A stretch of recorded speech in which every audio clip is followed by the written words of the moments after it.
Salut à tous, c'est Nico de Ciné Show et aujourd'hui on se retrouve pour une vidéo spéciale Halloween. Le concept est très simple, j'ai invité quelques youtubeurs à vous parler d'un film d'horreur chacun et donc c'est ce qui va composer l'ensemble de cette vidéo. Chacun va parler entre 30 secondes et 2 minutes d'un film d'horreur qu'ils apprécient énormément, donc j'ai contacté quelques collègues qui ont gentiment répondu à l'appel. Il n'y aura pas énormément de personnes, c'est une petite vidéo qui sera assez courte, mais je suis quand même très content du résultat, donc j'espère que ça va vous plaire et j'espère que ces petites recommandations vont vous satisfaire tout simplement. Bref, je ne perds pas plus de temps, je vous laisse avec cette petite vidéo pour conclure ce mois spécial Halloween, j'espère que ça vous aura plu toute cette vidéo. Bref, allons-y, un youtubeur, un film d'horreur, c'est parti. Salut la compagnie, c'est Jules Melon et aujourd'hui j'ai à peine une minute pour vous faire ma recommandation Halloween 2023, à savoir La Chute de la Maison Usher version 1928, un film muet français réalisé par Jean Epstein, un vrai bijou d'avant-garde, même s'il doit beaucoup au cinéma expressionniste allemand, voire aux œuvres de Georges Méliès, mais une adaptation d'Edgar Allan Poe qui joue parfaitement sur la peur et la folie en mode gothique. Certes, ça reprend la nouvelle de base, mais aussi un autre écrit de l'auteur américain, à savoir Le Portrait ovale, avec quelques clins d'œil notamment à Ligeia. Et vu que récemment Netflix a proposé une autre œuvre de ce même titre sur donc sa plateforme, Mike Flanagan merci, je m'étais dit qu'il serait une bonne idée pour vous de découvrir éventuellement cette œuvre très ancienne mais fort flippante. Salut, c'est Squeezie et aujourd'hui pour la vidéo de Ciné Show, je viens te parler de La Dame en Noir, un film d'horreur épouvante sorti en 2012 réalisé par James Watkins et avec dans le rôle principal Daniel Radcliffe. Qu'est-ce que ça raconte brièvement? Ça raconte l'histoire d'un jeune notaire qui vient de Londres, qui va devoir se rendre dans un village perdu et plus précisément dans une demeure très inquiétante pour régler la succession d'une cliente. Et c'est un film que j'apprécie beaucoup, qui n'était pas trop connu, mais j'ai l'impression qu'il commence à avoir une certaine renommée, donc c'est cool. C'est un film qui est intéressant, premièrement parce que le film est sorti en 2012, soit très peu de temps après la fin d'Harry Potter, et donc c'est intéressant de voir Daniel Radcliffe dans un rôle radicalement différent de celui d'Harry Potter. Là, il joue un rôle assez grave, je veux dire, c'est un père jeune, qui est veuf, et au-delà de ça, le film arrive à traiter plein de thématiques en très peu de temps, c'est très bien dosé, c'est très intéressant, et puis également le film fait assez peur. Alors je sais pas si c'est parce que je l'ai vu très jeune et que je garde des séquelles de mon premier visionnage, mais quand je le revois encore maintenant, j'ai toujours assez peur. Il y a vraiment des moments très malins en termes de mise en scène, des moments très efficaces en termes d'épouvante, je pense notamment à toute la scène dans la boue.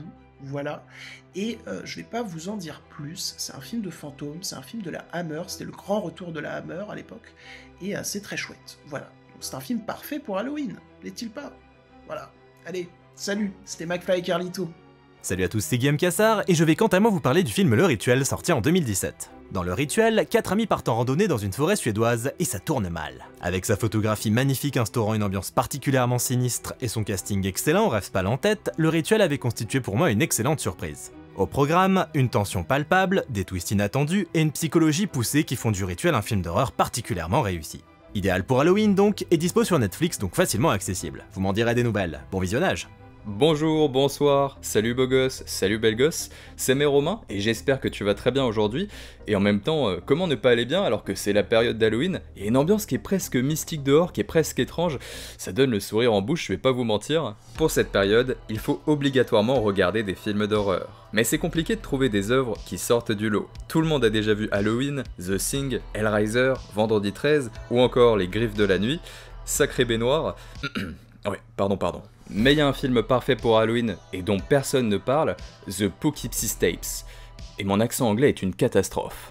The Poughkeepsie Tapes est un documentaire retraçant les activités d'un tueur en série, qui kidnappe des femmes et des jeunes filles pour leur faire vivre tout un tas de sévices avant de les tuer. Il filme lui-même ses sombres actions, avec une caméra qui sera retrouvée par la police et mise sous forme de documentaire pour servir aux étudiants en psychologie criminologique.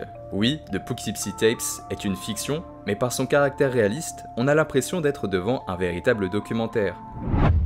On a l'impression que tout cela est réel. C'est vraiment une œuvre dérangeante, Et au-delà de la torture et des scènes qui sont un peu graphiques, c'est également des sous-thèmes qui sont profondément complexes et donc profondément intéressants, que ce soit par exemple le fait de voir son enfant se faire kidnapper et de le voir disparaître à jamais, que ce soit également le fait de voir quelqu'un pénétrer dans votre chez vous, le lieu le plus intime sur cette foutue planète Terre, en tout cas notre lieu le plus intime, en tout cas je l'espère, mais également les conséquences psychologiques que cela entraîne si vous réussissez à survivre à tout ce merdier, à un kidnappeur, à quelqu'un qui vous souhaite du mal. Je vous encourage à le visionner, si vous souhaitez une expérience marquante et surtout qui sorte du lot. The Poughkeepsie Tapes, c'est The Poughkeepsie Tapes. Il n'y en a pas deux comme cela, et c'est cela qui compte. Et pour une fois qu'un faux documentaire raconte vraiment quelque chose, bah autant en profiter. Sur ce, faites attention chez vous ce soir. On ne sait jamais qui se cache derrière la porte de votre chambre. Je vous souhaite donc un joyeux Halloween.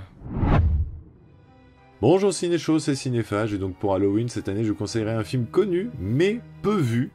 C'est le grand classique La Momie de 1932 de Karl Freund avec Boris Karloff dans le rôle de la momie mais aussi Zita Johann et Edward von Sloan. C'est un film qui fait partie de la collection Universal Monsters avec Dracula, l'homme invisible, le loup-garou ou encore Frankenstein.